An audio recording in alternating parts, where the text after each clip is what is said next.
Hi everyone, welcome back to Lifting the Lamp. I'm Frater Eleftheria and I'm continuing my video series performing and explaining the Enochian calls. And now I present to you the 8th call. Enjoy.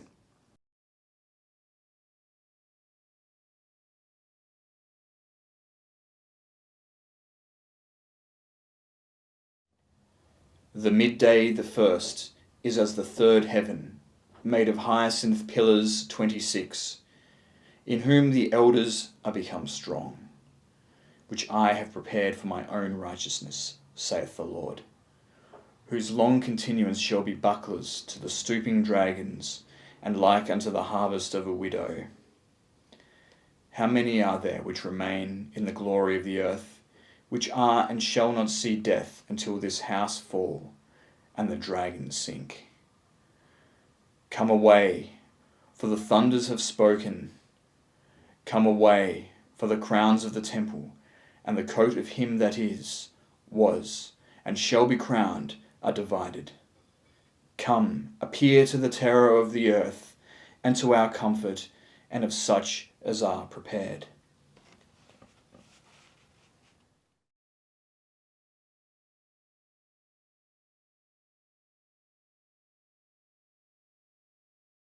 Basemlo itai peripson, oln nizaivab ox, kaisamij, urun kis, ujej, disaibraimig, baltoha, gohoiad, solemian trian tylosis, aibai vonin, od aiziaigia rio.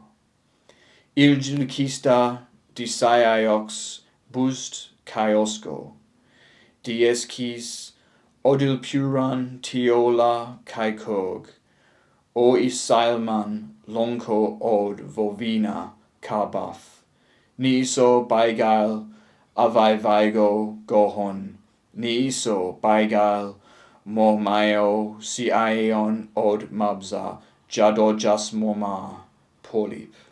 Ni is zamran siaiofi kaiosko od blios, od kosi tai aibraimik.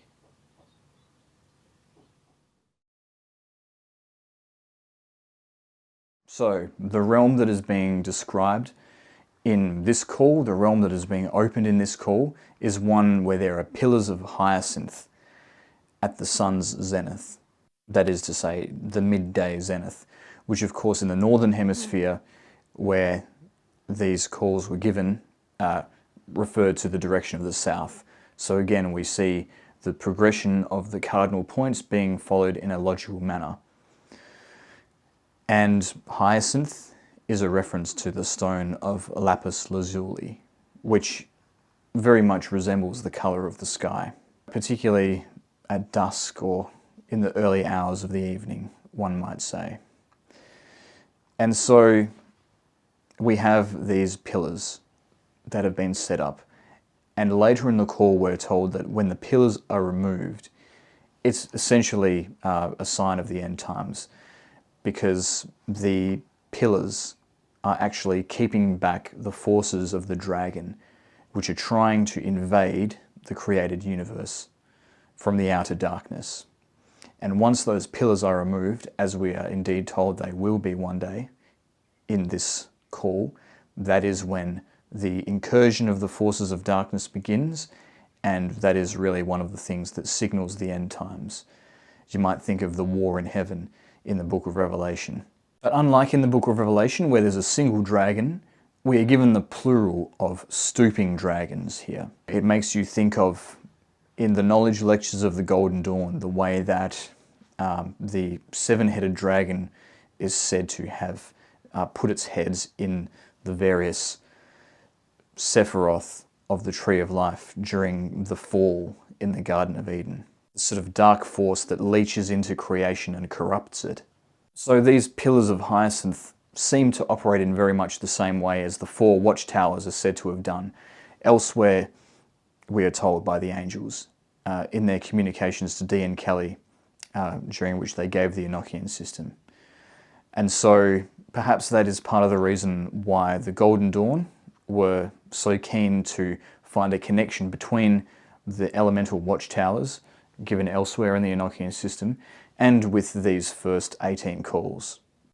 But as has hopefully been seen from my previous videos, this attribution is not clear-cut. It can often be problematic, and although it adds another layer of symbolism, which can add a depth of meaning, it's not necessarily organic to the system of the first 18 calls as they were originally intended, and the symbolism therein. Still, there is a parallel here in that different Enochian angels are holding back the forces of darkness until the appointed time at the end. And we also see a reference in this call to 26 elders, which is reminiscent of the 24 elders in the book of Revelation.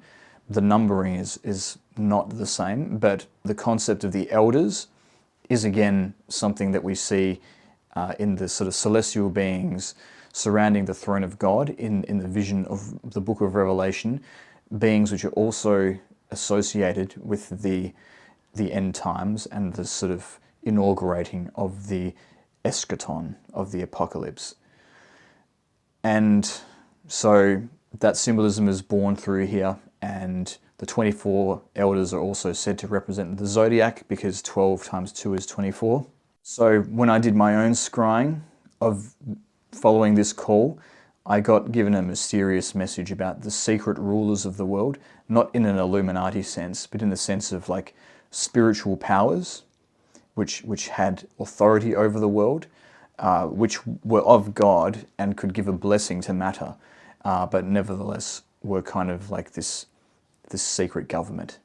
Perhaps that was a reference to these 24 elders and the influence that they exert over the world, particularly during the end times. And according to the Golden Dawn, this particular call pertains to the earthy part of air. And that is the 8th call. This is the 9th call.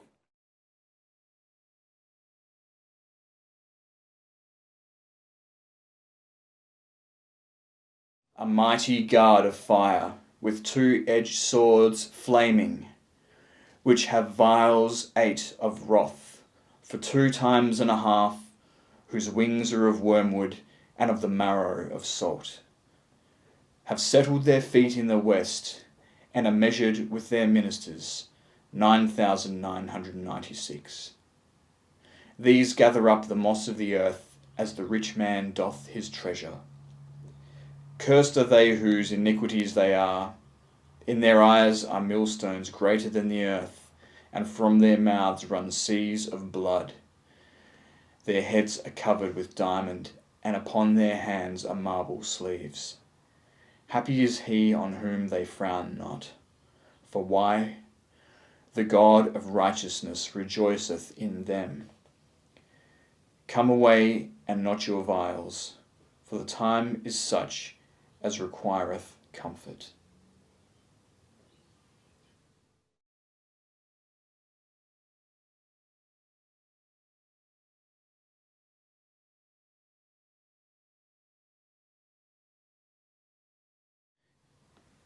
Mikaoli branch purgel napta yalpo, diesprin I faifi p vonfo o elaini, od obza.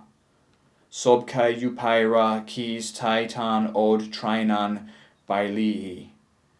Ila lusta sol bon od kis holqua. Sino quodi siel, junal aldon mom kaiosko tai las olo nai limlal. Amakis sobkai maidrid, zodkis o ainoan, kis ivini, drilpi kaiosgin, od butmoni palm zumvi sinila, dazis ithamzod, aikildaio od milk odzol kis pidiai kolal. Yulsinin isobam yusim. Baigail ead balto kulan pa. Ni iso od ip o faifi, baigail ikokasp, ikoskai unig blio. So what can we say about this call? Again, we're given a orientation, the west in this instance, continuing the kind of neat movement through the different cardinal points that we've seen from the previous calls. And in this region of the heavens, in the west, there is a guard of fiery angels. And these fiery angels have flaming swords and vials of wrath. We're immediately reminded of two things that we've seen in the Bible before. One is the angel that was put at the gate of the Garden of Eden after the fall of Adam and Eve, barring humanity's entrance back into the garden, who was of course given a flaming sword. And we're also reminded of the angels in the book of Revelation who were given vials of wrath to pour out upon the wicked of the earth. And so we have angels that are very much angels of judgment, judgment being perpetrated upon the wicked, and who act as sort of guards at the gates of the higher levels of heaven, which can be regarded as paradise in a sense, because the Garden of Eden was of course supposed to be the microcosm of heaven on the earth before the fall. And these angelic guards are very fierce and formidable indeed. We are told that they have heads of diamond and gloves of marble, which of course is metaphorical. But one thing that I'll note here is that from this call on through the rest of the calls, even down to call 19, we see a switch happen in the style where there's a very strong emphasis on judgment and the end of times, and particularly judgment against the wicked as part of that whole eschatological phenomenon. And it really begins with this call, with these fierce angels who are said to scour the moss of the earth, which of course refers to the wicked. And there seems to be strong similarities between call 9 and call 10, as we will see, almost like one is a continuation of the other. And there is a similar continuation of a theme in my own visions that I received when I scryed calls 9 and 10. So in my own visions, I saw a lot about divine revelation in the sense of being given a spiritual teaching, and how that can be a tool of divine judgment. And I don't want to go too much into that at the moment because I'm not allowed to. But that was very much the thrust of the lesson that I received. It too was about judgment and Judgment Day, and the way that that unfolds, and how ultimately we understand it as something that is a result of divine providence, but really it's going to be orchestrated, and the whole thing is going to occur because of human actions. It's a karmic event, in other words. And part of the process of judgment is also to do with rectification, which is where revealed knowledge comes in. And according to the Golden Dawn, this call corresponds with the fiery part of air. So that's it. That's the 9th call. I hope you enjoyed that video. If you did, please leave a comment down below, hit the like button, hit subscribe if you want to support my work, and if you want to support me further, hit join or thanks down below. But thank you again for listening, and I'll see you next time.